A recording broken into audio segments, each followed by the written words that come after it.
રાજકોટ જનાણા હોસ્પિટલમાં ચાંદીપુરાના 3 શંકાસ્પદ કેસ સામે આવ્યા। 3 બાળકોના સેમ્પલ ગાંધીનગર ખાતે મોકલવામાં આવ્યા છે।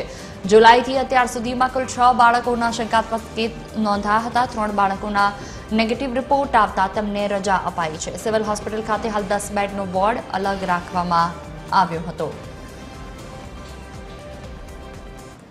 અત્યારે ટોટલ 6 શંકાસ્પદ દર્દીઓ નોંધાયેલા છે, જેમાંના 3 બાળકોના સેમ્પલ આપણે ગાંધીનગર મોકલતા નેગેટિવ આવેલા છે અને બાકીના 3 હાલમાં દાખલ દર્દીઓ જે છે એમાંનું એક બાળક જે છે એ ગોંડલથી છે, બીજું બાળક મેટોડાથી જ છે અને ત્રીજું બાળક માંગરોળથી દાખલ થયેલ છે।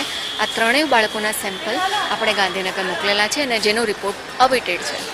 અત્યારે આપણી પૂરેપૂરી તૈયારી છે।